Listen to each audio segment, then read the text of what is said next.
the meeting to order. Everyone's here except Steve. I don't know if he's coming or not. Will you be here?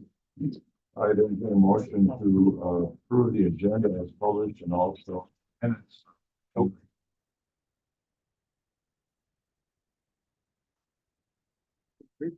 Moved by John, second by Virginia. Any discussion? All in favor? Say aye. Aye. Opposed? Moving on to the monthly administrative reports, we have the December financials, the December dental and medical, and also the January and December report. Audio financials. Okay, we'll start with, sales tax. So at the end of January, we received 97,743. Year to date of 1,559,000. We've got one payment left in the year. That payment is the first time that actually is lower than typical. But if you look at the previous 3 months, they've been substantially higher than usual. As far as the reason behind that, it's kind of a guess. Maybe purchasing patterns change. If you order something online, you have to order it earlier. My guess, though, is the report that the state runs. They have a range of dates that they run in, the 16th to like the 23rd or something. And there's a lot of returns that are doing the 20th. So this one was run early. So if you run on the 16th before the due date, of course, it's going to be down. So what that means for next month, who knows? We're still, if we get 100,000 next month, which is probably a little less than average, especially for that month, we'll still be over 1.6 million, well above our budget amount, and still a pretty good year for sales tax. Compared to last year at this time, we're at 1.449 million. So we're already well ahead of last year's pace and well ahead of our budgeted amount. Nothing for contingency. Obviously, we're only in February. And as far as individual departments, when I look through it, there's no red flags that jump out. We look through that, if it looks like an individual department is over budget, most of the time it's because the money in their budget is spent, and now we're waiting for the revenue that's going to cover it. There's a handful of them in there that way.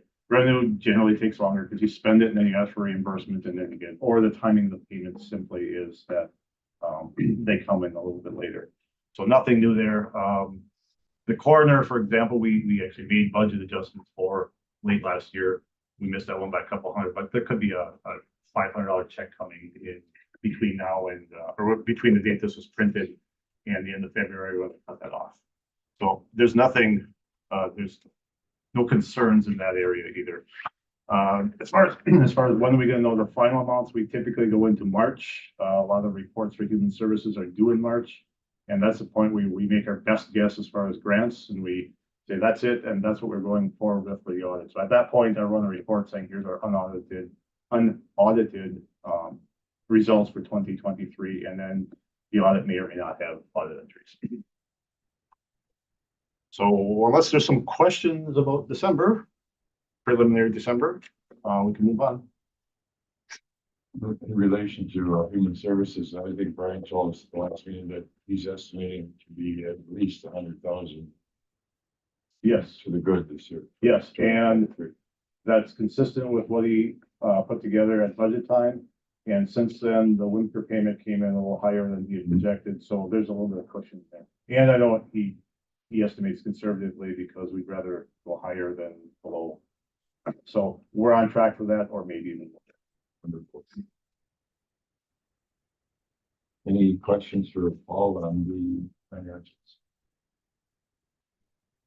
Okay, moving on, we'll do the dental and medical. Whether you do that or do you put the sheets and pretty straightforward. We can take a look at that. When you were looking at the medical, you can see that we came in for the year about 92% of premium, so we've come out a little bit ahead. I can see the ending balance projected at 231,000 in good there. So month of December, we came in at negative under premium, so it's a little higher than it normally would have been. Dental, pretty much on track with that as well. About 93% the expenses to revenue ratio. Large claims, you can see there's a fairly substantial list of claims out there. Those are the ones that usually hurt us. Until they hit stop loss, and then they're picked up by the stop loss coverage. Finally, we look at the IBNR, incurred but not reported. Yeah, it looks like we're looking at about 300,000 for the month that has been incurred, but it actually hasn't shown up yet in terms of our expense reports. So when you look back, you apply that number back to the first sheet, you know, it looks like we'll run a little over what our premium generation would have provided. Paul, if you have any. Yeah, two things. So this is a different time frame than the other general ledgers. So in the ledger as of January 11th, we've got for the health, we've got $89,000 surplus. We know that there's going to be a few expenses. I do an entry for the IBNR, which actually went down this year. We've got some out there that we're going to be spending it. But when I do the adjustment at the end of the year, the IBNR last year was a little bit higher. And number two, there's still some stop loss payments coming in, and we recently got a rebate on the drug prescriptions. Now that was about 40 to 50,000. So there is more coming in yet, but it should be more revenue than expenses again for this particular one. Dental, there shouldn't be much of anything. We don't have the exposure we do on health insurance. So I don't expect dental to change much at all from the almost $4,400 surplus. That's it. Great. Any questions on the general health and medical? Okay. Then, do overtime. I don't think we saw anything at the end of 23 that pretty much was in line with what we saw for the prior part of the year. I mean, law enforcement, highway, pretty much dominate the overtime. Law enforcement, obviously, we were looking for reimbursements there that would offset the overtime. Going into 24 for the first activity we have there, you know, obviously highway is just happened to catch a couple of a bad week in there, so we had about almost $24,000 of overtime that has to be. That number will get allocated to the line items above once Paul has a chance to make that entry. Actually, highway makes those entries with their billing cycle. Okay. Other than that, let's see if you have any questions on overtime. Like I said, it's pretty much falling in line with what we've seen throughout the year. A few things here and there, human services, it's going to have their overtime just because of the nature of some of the calls that they did have to hours from that.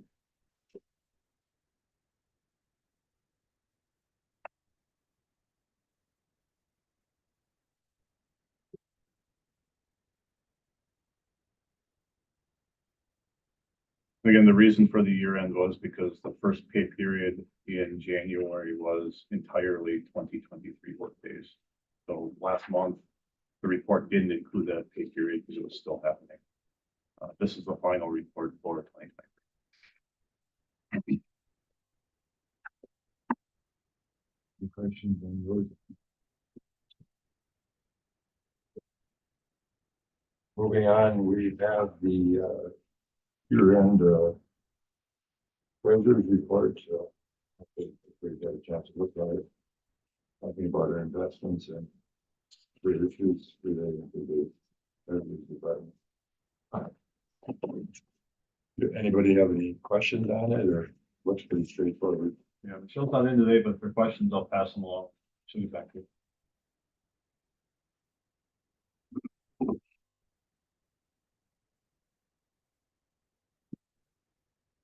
There's no relation to 23, but I know the tax collection that should be coming in. Paying all the entities that are going to collect from this tax collection, so. Hopefully those will be all right.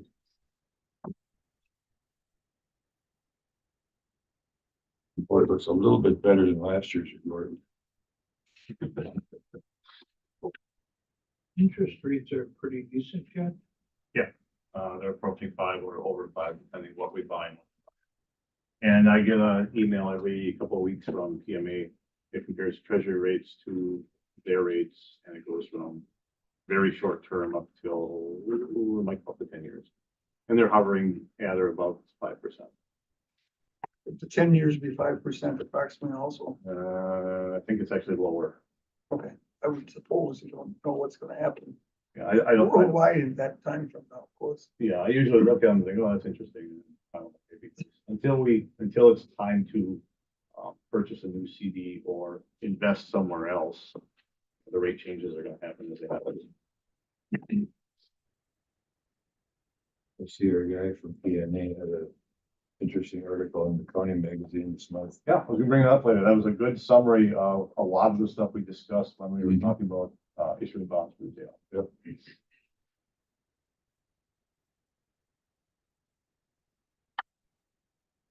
Any questions on the treasurer's report?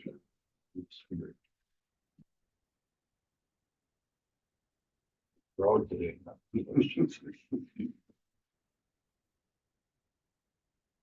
Okay, moving on to item 7, discussing possible action relating to the county facilities and equipment in the rooms, the IT stuff. Ross is here, Dave is here. I'll let Ross take the lead on this. I'm here to, I'm assuming, questions he'll have for me, but I'm assuming everybody has read my memo that I sent out. Basically what I'm outlining is, these are just 5 basic questions that I had as far as renters of our buildings, our rooms, the equipment in the rooms and those type of things. That, overall, I just don't think we have the staff to be able to support this after hours for renters or clubs that want to come in and use the equipment. Now, if there's a large group that wants to come in and, they make recommendations to say, hey, can we use the thing? We've got this large group coming in and it's facilitated and part of Kewaunee County as far as something, a large club or something like that, we can make exceptions. But my recommendation is that, one, we don't really have a mechanism to fix the equipment if something breaks.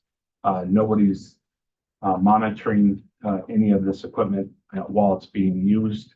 Unlike other places that rent, like wedding halls and things like that, you have staff that's there that if they have an issue or a problem, they're monitoring their security, all of those type of things. And we just don't have that in our facilities, at least not from after hours or weekends. We have that from 8 to 4:30. Ross, do we have any areas that we do or consider renting out that the equipment would not be considered secured? Well, if you take the hall, for example, that equipment is stored away into a locked room. Once it's pulled out and connected and be in use, if staff is not there to move away, that equipment could walk off. We don't have any security in the building to basically say, who did that or how it happened. It's in a secured area unless it were to be brought out, so. Correct. All the things that you cited in your memo here, I don't know why we would want to have the liability to open up all of our equipment for, we are on the support. We don't have accountability for it. Right. And if somebody wants to rent out a large room, they can bring in their own equipment. Right. If they need IT. And that's what's happened in the past for most cases. But now that the equipment's in the room and they've come and visited the room, and Dave could probably fill in some of the difficulties that they have for renters that come and make requests and things like that. But now that they see the equipment in the room, they're like, hey, we can use that too for other things, but again, there's no support for it. And just like I outlined here, if I was a renter and renting the hall 4-H room and the equipment was part of it, if it did work for me, I expect somebody there to help me make it work. And those people aren't there. Dave or Tracy, you guys are. Speak to Yeah, that. I would say, like in the exhibit hall itself with the projector, on our end, we do a lot of rentals, and we don't charge, in my opinion, a lot of money, but we don't offer that service. With the projector, because we just, like Ross said, there's no one there to, if it's 8 o'clock on a Saturday night, someone wants to play a slideshow on a giant projector screen, it doesn't work, I have no one around to come run in there and do that, so we just don't offer that piece of equipment.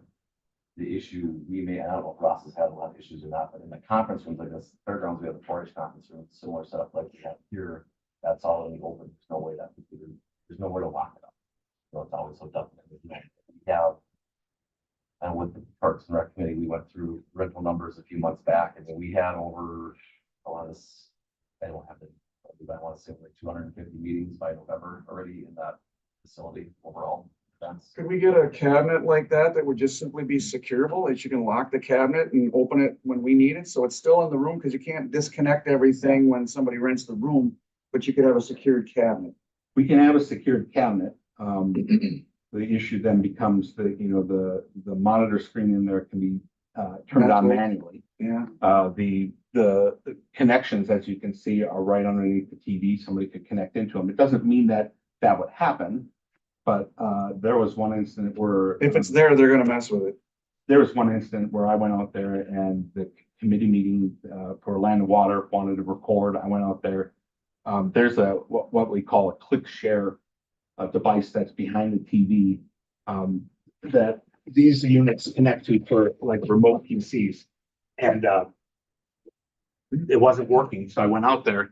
Well, somebody had pulled the whole tray out from behind the TV with the click share brain, as you were, was hanging there. So somebody was trying to disconnect or connect or find out why it wasn't working, and those are the type of things that we want to try to avoid having done. But,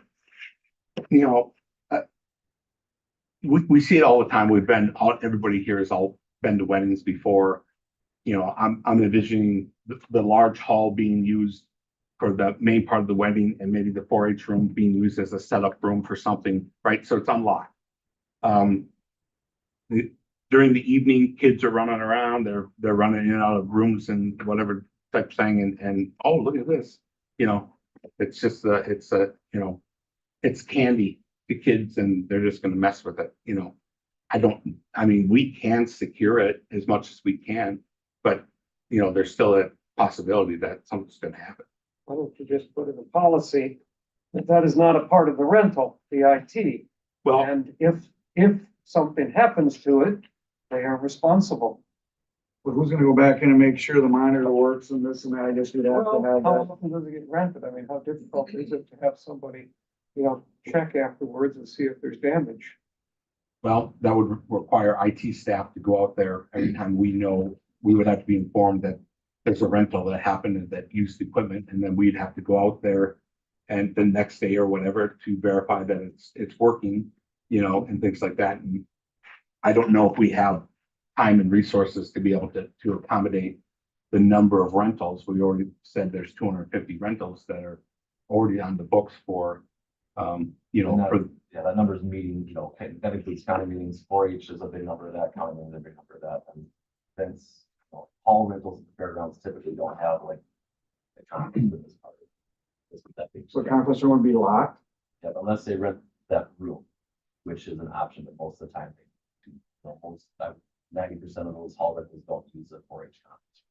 So but there's always a chance, but with the number of meetups, we'll have to check after every meeting and make sure that people meeting that, you just don't know. There's gonna be a lot of checking back. You are responsible for any damage data language, and is really effective if you have something on retainer. Yeah. Of the value you need to cover the. You try to prove it. You know what I mean? It's like, I go into my motel room and every time somebody messes with the audio, video input, output, they hook their games into it, their whatever. And my maids aren't coming in there every morning and turning on the TV, making sure it works, so who last messed with the TV? Right. It's a policing issue that's, Are most of these meetings, say after 4:30 in the day, or a lot of them? Well, the ones during the day typically would be like, you know, like land and water, a lot of UW extension meetings down there over there. They use it. Yeah. At night, a lot of 4-H meetings, obviously. Probably 4 to 5 a week on average, most of the year. what issues have we been having? I guess this is on the agenda for a reason, right? So what have we been seeing that's going on? On Ross's, and I'm not sure how often you've had damage out there to, you know, I know you've had a few incidents where you said somebody broke cable and stuff like that, so I don't know. Well, there's more like- than- You know, the screen is a manual screen, so it takes a hook to pull it down. Probably within 2 weeks of the install, the hook is gone. Somebody walked off with the hook, can't find the hook. Okay, I've come out where somebody has disconnected the cables from the wall and the jacks are all pushed into the wall. And then the HDMI cable end is completely damaged and won't go in the wall anymore. You know, that's from somebody disconnecting and trying to plug it into their laptop thinking that, oh, this should fit and doesn't, you know. Yeah, so those, and then, you know, I get requests now that, you know, and that's the other part of this is that there's renters and then there's clubs. You know, the clubs that are typically associated with the county, but aren't associated with the county. I'm getting requests to say, you know, hey, we have a Zoom meeting. Can you be there at 6 to make sure everything works at night? You're like, and it's not employees. This, the last time was a large group, discussing, an issue with, livestock or something like that. And there was a large group that used the 4-H room, and then I received a request from UW Extension, but none of the UW Extension people were gonna be there. Can you facilitate this meeting? And they want to connect with somebody with Madison, and I was like, well, we can, at that point, I went out there and we got it to work for them, but then that got me to think, well, you know, how many more times is this gonna happen that you're gonna request IT to be after hours? You know, I'm salaried, but Kevin is hourly, so we're gonna have to pay him if I can't do it. And then how does that work? And then who pays that? And do we flex that? How do we work all that?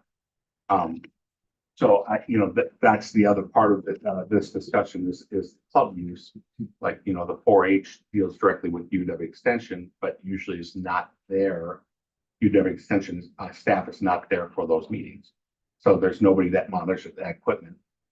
We had a request for movie night in the big hall, you know, for a 4-H group. You know, it's like, you know, can you set up the equipment, get it ready? And, you know, it's like, well, nobody's going to be there to know how to run it, you know. How do these people that are not county related get into the facility if it's locked up after, say, 4:30 to somebody, either open it for them or? My staff typically is there, if it's like say 4-H and it's not a extension employee, that sometimes will be at those things that can be otherwise my staff. Yeah, my part-time caretaker. So if somebody comes in and starts meeting at 6 o'clock. Yep, a lot of them are trained locked facilities after they're done, so we don't have to send people there at 9 o'clock at night. We obviously check in the morning, but we have a lot of issues with that. So the groups like the 4-H are recurring meetings, so Yep. they'll have a monthly meeting there, or whatever. In those instances, if they want to use some technology, I think it's as easy as just training them on how to properly use the technology, if that's something that go down. The bigger issue, I think, as I see it, is like to Jeff's point, if you have something available that you can touch, someone's gonna touch it, right? There was the fire was rented last year, and during a big dance type of party thing, one of the kids or a bunch of the kids ran around, and I think five of the fire alarms before anybody caught them. So, you know, we had an instance there where I'm getting a call saying, well, these people don't think they should have to pay for that. Luckily, we had a security deposit. We charged them, sorted out, but that's a fire alarm. You wouldn't expect that. You're not gonna use a facility because it has fire alarms that you can pull. But to your point, if it's there, someone's gonna, especially mess with kids, it. right? Kids, there's a party, parents are busy. Things are just gonna happen. So I do think it's appropriate to secure those things. I think the simplest first answer is to the extent possible, secure it, lock it up. You know, if cables are hanging out like this, it's inviting. And the equipment in the 4-H conference room especially is needed like this equipment is. For the meetings that are broadcast. So start with, I mean, put in the policy, if we're not gonna rent it, it's off limits, but also take the temptation lane, put it in a cabinet. Whether it's in the walls or in tracks or whatever to cover that stuff up so people aren't there easily messing with it. And then you've reduced at least the amount of people who have to touch it because it's there. To knowingly, willingly allow the use of our equipment, like you said, after hours, I don't think we should allow that. I mean, I think we need a policy or something, but during business hours, if we can coordinate it, that's fine. If it happens to be something like 4-H, yeah, maybe they could be up-trained to work a basic monitor to get Wi-Fi and to get access that way. And if it's anybody outside of our normal committee or group, I just don't think we offer it. My opinion. I mean, why have a liability and then who's gonna fix it? And then it'll be well, it didn't work when I was there. And I'll prove it.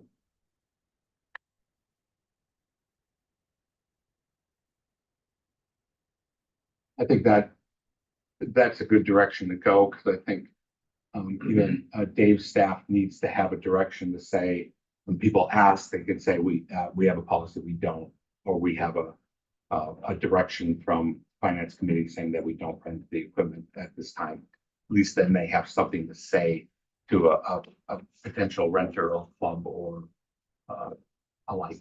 Well, other than 4-H is out there that's like a regular, Well, I would say we have, we work with a lot of nonprofits that are, say, Friends of County Parks, that sometimes, I don't know that they actually use fairgrounds that often, but maybe the conference room on highway for meetings, that we have any technology. And to me, that's same as 4-H. It's a county affiliated group that's benefiting the county, you know, official friends group of the county park. It's similar to 4-H. You know, it's either the extension part, that's the direct part. You know, and in the exhibit hall, we do have big screen TVs people can use at the Lions Club donated years ago. But, you know, plug their laptop, and John's used that a lot for our off the shore. So there's an avenue in the exhibit hall for some sort of media. If you have to have a slideshow for something that's already available, that's been donated to the county for that use. Yeah, I don't have an issue with not using that projector in the exhibit hall, for example. That's completely fine with me. That's for county business. That makes my life easy. If there's a policy, we just say, sorry. But you know, having some direction would be easier for us sometimes, because we have a lot of, there'll be a little gray area, I guess, with clubs and stuff like that, where, you know, like Ross might be getting asked to, I don't know what the Zoom call for the, whatever meeting you have there. I mean, stuff like that. I don't know where you guys want to be. You know, it's tough when they're asking someone like Ross to come in at 6 o'clock at night to set things up, but, you know, I won't go with that one, but. I think everybody that has these or one of these has access to Zoom, and I don't know a lot of people that don't carry that. Correct. So the technology's already there, it's whether or not you have a Except for Paul. technology. Well, Paul's, I mean, Yeah. but it's certainly available, and if you're having a meeting with a group, probably somebody needs access. I think that the easier than change our rental statement for certain aspects. We did. how are those, the use of those rooms scheduled? Did they go through you or Tracy? Or? Usually through Jenny in my office, they'll call. You know, there's all, you know, we've talked about this like a lot of times, because the fairgrounds, since COVID, the use there has, I don't want to say doubled, but I mean, there is a lot more use there than there was in the past, because people had somewhere in that place to go, you know. And it's a nice facility, so we've seen a lot more use, and we're still juggling with that. But Jenny takes care of, it's easier to have one person handling rentals, because you've got a small conference room, 4-H conference room, exhibit hall, you've got all the grounds facilities to rent out on top top of, we want to take care of, we schedule a lot of the highway conference. About all the different parts, so we put all those in my office. So if we did this only through normal business hours, there would be somebody available to handle the equipment. I'll let Ross answer that one. I can't tell Ross where. If it was during normal business hours. Normal business hours, if it was scheduled, I mean, we could probably accommodate some things, you know. I wouldn't want to go crazy and be Yeah. like, you know, hey, we've got 10 of them this week that are, we got to run out there and set this stuff up 10 times for people that are using the, you know, the facility during the week. I mean, that would get a little taxing. But, you know, if there's, if there's large, if we're having a large meeting, there's going to be, 100 people there that need to be able to do this during the day. I mean, obviously that's something we can accommodate, you know. Our office has always been very helpful, you know, if there's something going on, it's just something simple that one of the offices can go and do. You know, it's helped out, but we don't wanna either be being called a couple times a week to go monitor IT activity. UW Extension as well. It's, Aaron out there has been, very helpful when, because both Tracy and Aaron have been used on how to use the equipment. So they know how to hook it up, and during the day, if I give them a call and say, hey, there's a group coming in at 2 o'clock, they're more than willing to say, hey, I'll go grab the parts and hook it up for them. And if they have difficulties, they just call us and we can stop over there. But we certainly can accommodate most things as long as it doesn't get too crazy, during the day from the 8 to 4:30 that were our business hours. So it sounds like we just need to revise our rental agreement then, ultimately. Do we charge a deposit to everybody that uses that thing or just certain? Any of the county affiliated groups do not. If somebody say renting the hall for a wedding, they obviously have deposits through their accounts, which That should you know, probably. That works really though, because if you have a group with a recurring meeting, and when we say 4-H, it's not usually just one well, there's like 4-H, it's a whole bunch of 4-H clubs, yeah.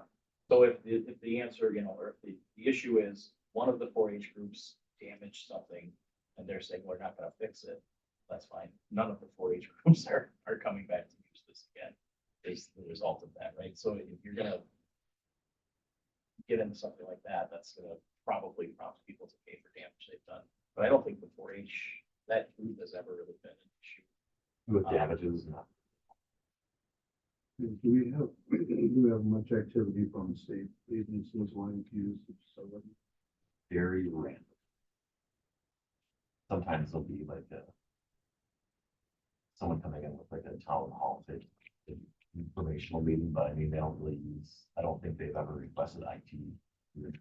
Let's process and contact outside of the. A lot, unless if Land and Water has their, their items, they usually handle that on their end. I don't know. They just schedule a meeting to our office for their department. State come talk about things they take care of. I guess if that's something we want to carve out as a potential to accommodate or not. That would be a good question. Because right, we've been accommodating anybody, governmental for charge. It's past practice, but.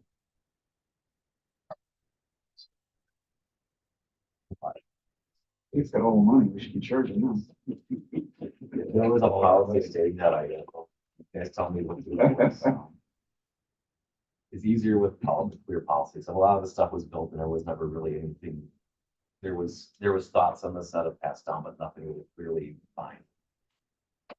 Now we've seen more use. It might be time to start. I would say this would be a simple, if we're doing that, it won't be a simple thing. We want to think about it, right? Something very clear, covering all the bases. And anytime anybody comes and they wanna tour the area, like, we do send them back over to Dave to coordinate any scene of anything. Or if they need to get in early, like, did you clear that, we need to be on the phone. Because we've had people that will show up the afternoon before with lots of stuff at the end. Yeah, and we've dealt with that. But with rentals, we charge for setup fees now. As we have so many requests. You can't just give this to everybody for free all the time. We got multiple groups trying to use the same facility at the same time. It is a pretty valuable resource, other than the town halls and county buildings are really good. The only other option for groups that want to get together. Well, that was one of the things when this place was put together, was the vision that there were shrinking options throughout the county for places for each group, public groups to go to. So in covering the county's needs, office-wise and things like that, exhibit-wise, I'm looking for a place that could accommodate a 4-H room. That's why it's there, it's for the 4-H to have a place to go. But as we see these newer things develop, the technology part of it was not part of the vision when that was put together way back when it was constructed. So I guess we just have to keep adjusting our practices to accommodate. If we looked at this between normal business hours, 8 to 4:30, is there enough staff that is currently trained on how to use that equipment, or could more staff be trained to accommodate those hours? I personally don't have staff housed up here. So I mean, with us, we're down at highway, obviously, it's just Jenny and I. My caretaker is not gonna be doing IT stuff. He does it best, and it's running around, because he'll go open that hall at night, in the morning, whatever, he's one of those guys. But on the office side there, I don't want to put anybody out, most, I don't know, Ross has been training those folks, if it's UW extension, I'll say 4-H is UW extension, like, I would assume that they're all versed on how to operate. I don't know Ross on top of my head. Yeah, UW extension is, EOC is, Davina knows how to use the equipment in, the 4-H room. Not necessarily the hall, because she really has no use of using that equipment in the hall. But, if those 3 departments are willing to, have a little bit more training and just understand that there may be a request, and if their department heads are okay with staff members running into the hall and sending some of this stuff up, and if they have difficulties or issues, or if there's a large gathering that requires IT staff to be there, we could probably accommodate that. We can work through some of that between 8 and 4:30. The real issue just becomes after hours, as in my memo. So I guess we have a couple of questions. One is, it sounds to me like after hours, after 4:30 is not a real popular thing. it's just we don't have staffing to support it. And we either pay a staff member to come in or flex it or however, but then that's putting burden on whatever departments that are out there or IT staff or any of those type of things that, you know, I would say from a paid rental status, I don't really have a lot of requests for the IT stuff. It's usually the stuff affiliated with departments. What I see. Would it be feasible, or I think maybe we should come up with a policy for that, using those facilities. If Dave could come up with something and bring it to the first of your committee. Yep. And then after your committee sees it, bring it back to finance and go from there. So we got the 4-H room, right? We've got, I don't remember what we have for monitoring there, something similar to this. Exactly. Exact same thing. So if we're only talking there, and then what's in the expo hall? There's a projector, large screen, and then there's a rack that pulls out, that plugs in. There's speakers on the wall with a microphone. I'm just wondering, like in the 4-H room, for example, if we had a monitor in there that was in a cabinet that was essentially tamper-proof, right? And it powers on and they're linked if they've got their phone or whatever, and they can get a Zoom, they could play a slideshow, they could do whatever, and it's basically as goof-proof as you can get, which is kind of oxymoron with IT, but could we look at doing something like that? We're not doing it in every conference room in the county. We're just looking at it in these. I mean, we could possibly look at that, but then again, you can't control somebody plugging the wrong cable in the wrong spot. Yeah. You know what I mean? It's just that, it's a fact of life. People just do it. They look, oh, that, yeah. Well, that looks right, and It would have to be wireless only, like where you've got that. but then that has to be powered on and connected, and they need to know how to, for example, HDMI 1 is what you see here. HDMI 2 is for the click share, which is the wireless part. They're going to need the remote. They're going to need to know how to switch that. And then how do we keep the remote from walking off? Like I put it in my pocket by accident and I went home with it, which happens. But I'm not saying that it's not something that we could potentially look at and try to accommodate. I just don't know if we want to try to accommodate it right now. Right.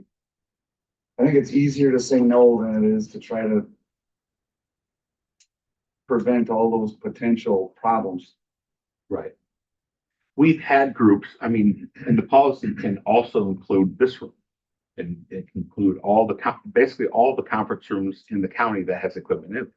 Because this room's been used, I've been, there was meetings in here where I'll get, somebody will stop over and say, hey, TV's not working. I'm like, oh, I didn't know there was a meeting, and it's outside group that comes in and wants to use the equipment, but then there's stuff in the Health and Human Services building, there's stuff in the courthouse, highway, all of those things. We can generally create a policy that can cover all of it during our 8 to 4:30,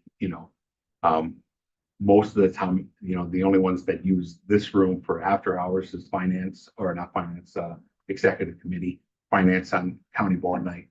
But there's not a lot of groups that come in the evening, if I know of any, that actually use the building after 4:30 for meetings and things like that. But most of the time, you've got people that just want to come in and use the space.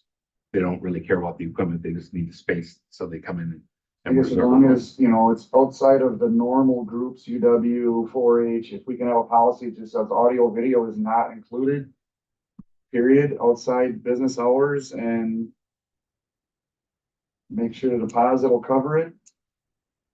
And I don't know if there's any way to follow up tampering. I guess that's just part of the liability we're gonna have. If, somebody rented out last week and this is the first day we're in here and all of a sudden the monitor doesn't work, somebody was messing with it. Well, and we're moving forward slowly with security measures, especially out at the fairgrounds in the hall. I think that's an important building to have some type of security monitoring happening where at least you can go back to a DVR and look at stuff and say, these people were over standing by it and they were, messing around with it. Okay, well, at least we've got a body to, or a face to but we just don't have that in place yet, so, As you guys work on this policy, I should mention that occasionally the EOC does get used in the evening. But I am almost always there with the individuals when they're using the equipment. Who would need to be on the EOC? Emergency responders. I mean, they couldn't use a different conference room or something? That one I'm coordinating the training. Oh, you're there. then. Yeah, Well, that's different. almost always I am. Oh, I mean, if a staff member is there for a meeting because they are required to attend, because it's part of their whatever they're, what I mean? Obviously, if they've been trained, go ahead and use the equipment if they need to use it, because they're responsible for it. So, yeah, if there's a staff member there or whatever, that's different, obviously. Well, Dave? John, any comments, Ginny? Dave will meet. Yeah. And is that Really feasible just that we could come up with a policy using the facility? It's 8 to 4:30. If it's used after that, then it would have to be somebody that only employee, EOC. I think just determine what the group wants the use policy to be, how you want that to be directed, and then it's just a matter of making sure that the agreement with whatever group is coming in appropriately reflects that. Wouldn't we just say, generally speaking, any non-county group or organization just does not get the audio video equipment as a general policy, and then an exception could be made if it's county member is there. I think that's where we're at right now, yeah, but we don't have those, I think there's the same with folks like Rage, so this is more of a No, there's not. one-time use person coming in and saying, let's rent this area. And we have to release agreement with them, just make sure that that's.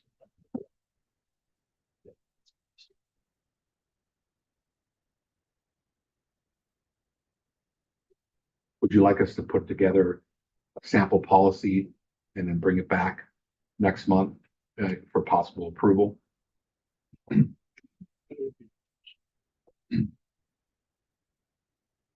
Would you work with Dave on that?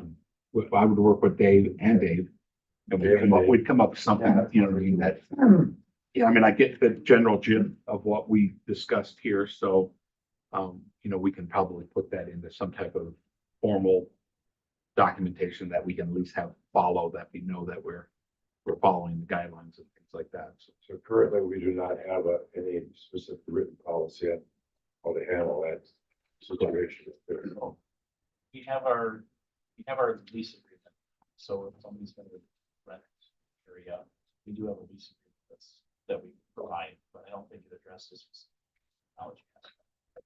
So that would just be a change to that language. You know, the technology issue wouldn't be so bad if everybody that wants to use the facilities knows how to operate the equipment for that. But not an issue. You'll never get there. Never get. Never get there. Wi-Fi provided, right? Not always. Not always, okay, well, They'll that's, normally hand that out to groups, but they go ahead so much, unless they specifically ask for it. Right. During fair times, there are groups out there that, you know, asked to have, you know, internet or Wi-Fi, and we provide that to them. But on a general basis, we don't actually provide a public Wi-Fi in general, just because it's somewhat, well, obviously it's unmonitored. It can be monitored electronically, but it's, you know, you don't want people sitting in the parking lot downloading movies, and then the county I get a call saying, hey, you guys are illegally downloading movies, and which has happened. And then all of a sudden that they're threatening to cut us off, and we're like, well, you know, so I don't even offer a public Wi-Fi. There's Wi-Fi in all of our buildings, courthouse, when lawyers come in and they request it, we give it to them. Because it's business use, that's what they're using it for, you know, but you're sitting in a waiting room and you wanna, you know, waiting to be seen for somebody, and you wanna hop on the Wi-Fi, it's generally not given them.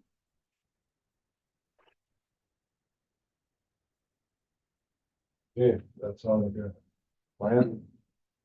Sounds good to me. Okay. Any, comments? So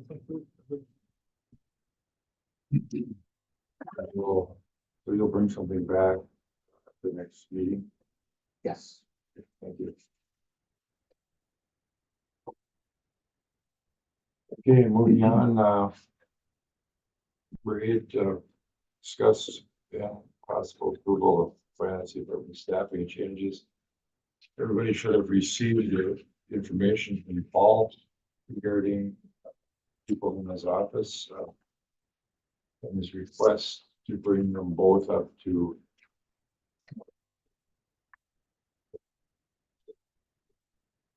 your book, but finance associates. So I covered in the memo, I think as much as I could fit on a page. There's a little history here to that. When I started those two positions right to the clerk's office, I took them over, and my first objective was to make sure we have a backup for payroll. You want to keep a finance director awake at night, don't have a backup for payroll. So that happened, and when I said backup at that point, back was get us through a 2-week pay cycle, get everybody paid. Not expecting as efficient as fast, and certainly not 100% error free. Over the course of time since 2017, that's actually changed quite a bit. And thank God, because when our previous payroll person retired, it didn't get filled nearly as quickly as I thought it would. And of course, Murphy's Law says that crosses year end. And year end for payroll is a big deal, because you have reports for the last closing of the year, W-2s, all that stuff that's only done once a year. And the idea of backup for a 2-week cycle only has grown a lot into complete backup. So anybody can do payroll anytime. As well as since 2017, we've had electronic timekeeping system. It's awesome because it cut down the time it takes to process payroll, but you have to know more about that system as well and the maintenance of it.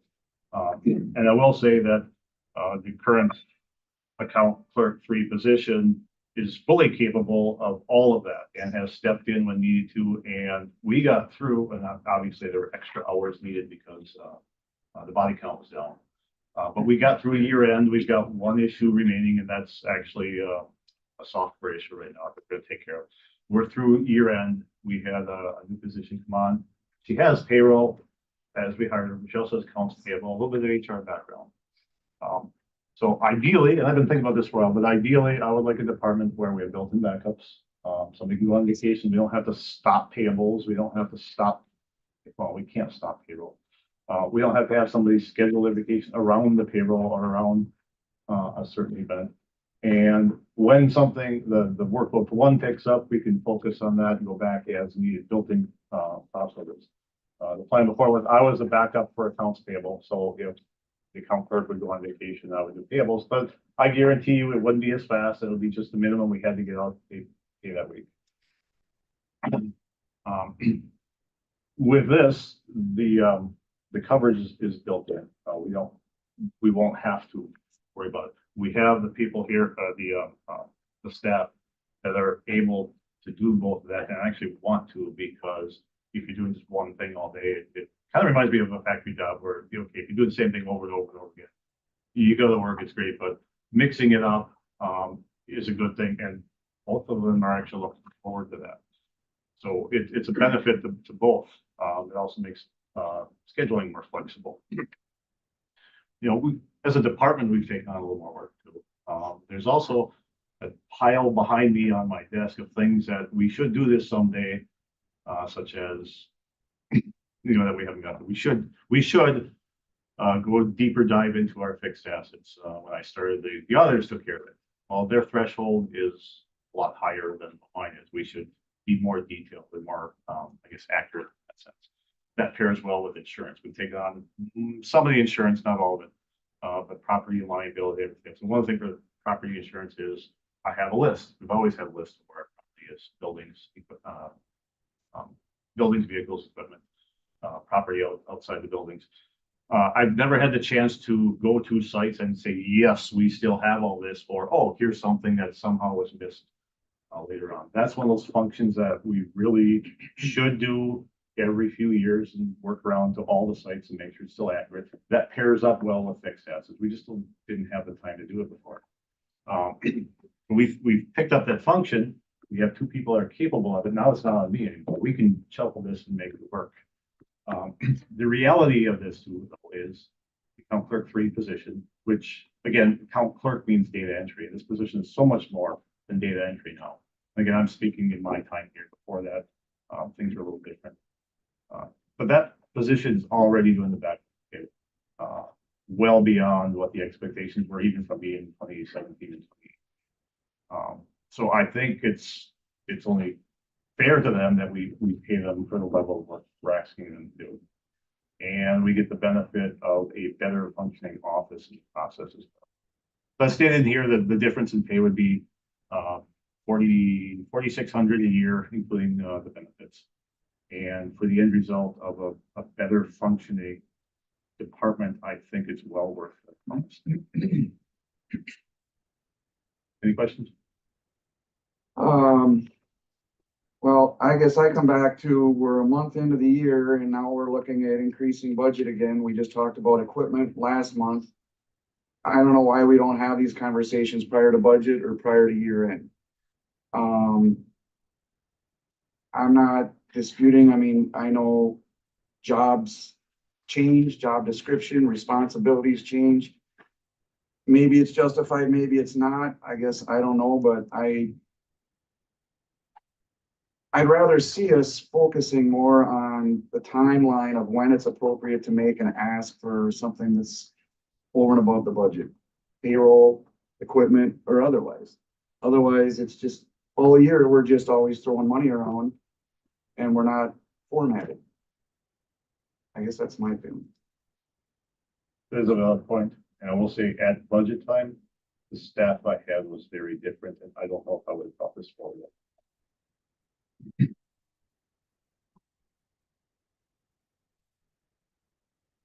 And I know any requests for job classification changes suppose they're supposed to be made before June first to the department. So I think that's where we are right now. Um, My opinion is I think that Paul has a valid point in with the expansion of his department and the responsibilities that the both finance department now has versus what it had in the past. So I would personally support the request to bring it forward to the executive. Any?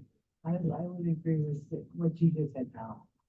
I think we have to take his judgment on what's happening and what we need, and we're not experts on what he's doing in his office. I talked to Paul about this too, and, you know, I think that it probably came to a head with the retirement of Bev. And then you're bringing on people, and then you had hired one and one left, and I tend to agree that the people that you've got in there, they're basically doing the same job, and they're classified differently. So if you can put eliminated classification and instead come up with one classification, it's gonna look much better. So I'm happy.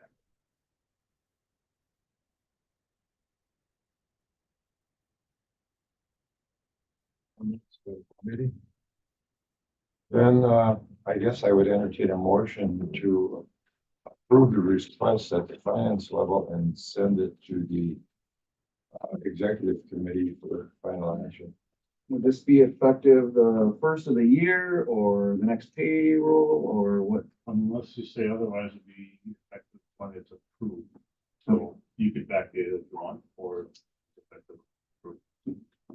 Then basically in the step system, we would go from like in the finance department, 3 steps, 3 categories. We would go 2 categories, finance director and 2 finance associates in the step plan, which would both be at 2220 starting and then moving forward through the step classification. So there'd be no clerk 3. Right. Both would be paid where the. In the current step program, there's the finance director, and then there's the 1 payroll technician, and then 1 account clerk 3. If this is approved, we would go to a finance director and 2 people that are classified as finance associates and would be at the payroll technician's wage on the step program, which would be the 2213 starting and moving forward. So it'd be a different, we would eliminate one position category and stuff. These classifications were set up probably 20 years ago when the county did like a reclassification study. We had an outside firm come in and do that. And that's what led to these classifications. And as Paul has indicated, so much has changed since then, the responsibilities, the things that are going on. I spent 30 years working in this environment where I had no finance director. So it changes the whole picture of what gets done, and it's a good recommendation. And you guys are in a hell of a better shape than we used to. I'll make a motion to approve. Second. Just some additional discussion. There was included, Paul, a draft of a position description that would have to be approved also, Yes. because we do not have This is recommended to executive, by the way. Right, yes. So would you include the job description? Yes. Okay. So we have a motion by Jeff, seconded by John, to approve the request of the finance director for job classification changes and forward that to the executive committee for final action. Any other discussion? If not, all in favor, say aye. Aye. Aye. Opposed, hearing none, motion is carried. Thank you. Thank you, Paul. Okay, number nine, everyone should have a chance if they did to review the vendor payments. Any questions on those? 1 month into this year. Okay, everybody had a chance to look at the supplemental payroll. I would entertain a motion to approve the supplemental payroll as presented. Moved by Jenny, second by John. Any discussion? All in favor, signify by saying aye. Aye. Opposed, hearing none. Any other matters to come before the committee? Two quick ones. Okay. The one I'll put out the article that Tom already mentioned by Brian Della. A lot of good, very condensed information out there about a lot of the questions and issues when you issue debt. Underwriter versus advisor, one issue versus multiple issues. A very good read and worth it. And the second one is Moody's did their annual update.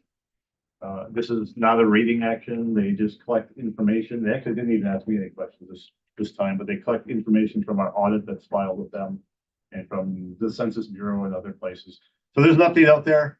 They asked me to check for any factual inaccuracies and if there's any confidential information, and they release it. So if you see something out there by Moody's relating to Kewaunee County debt, that's all it is. That's it. The article that Brian, as you started reading it, sounded to me just, this is something that we kind of did with the jail. Yes. And Rolled in. as I've gone, over the last 20+ years, the big thing in there is a municipal advisor versus the underwriter. You're actually wearing two different hats. My previous employer decided to go with just the underwriter who did both. And I've always wondered, if push came to shove and you had to pick one over the other, well, which one do you gonna pick? And I was also under the false impression that it would cost a lot more to have an advisor. Well, in reality, you're already paying the underwriter both. You're already paying the same thing. It doesn't cost more. And there's a potential there when you have the competitive bid process. They're going to be competing against each other. And I think it makes perfect sense that you're going to get a better rate. And that's a better rate over the 20-year term. That's going to be. The other interesting part of that was the, where you referenced multiple bond, if you're doing a project, but doing, say, doing different issues over the period of the project, where you'd have to weigh advantage or disadvantage of the cost. Cost when it's spent, because you have spend on that you have to meet if you're not going to have arbitrage, as well as interest rates. Where if you turn around and invest the proceeds short term, what are you going to get back? Sometimes it makes it worth it, sometimes it doesn't. Anything else coming before the committee? Mr. Chairman, anything? No. Okay. That's it. Our next meeting will be first month or Friday in March 1st. It'll be 8 o'clock. Is there any need to meet before the board meeting? They could use them. No, Or just by habit? no, Okay, we do not have to meet before the board meeting, so our next meeting will be March 1st, 8 o'clock. Having said that, I would entertain a motion to adjourn. So. Moved by Ginny, second by John, all in favor, please say aye.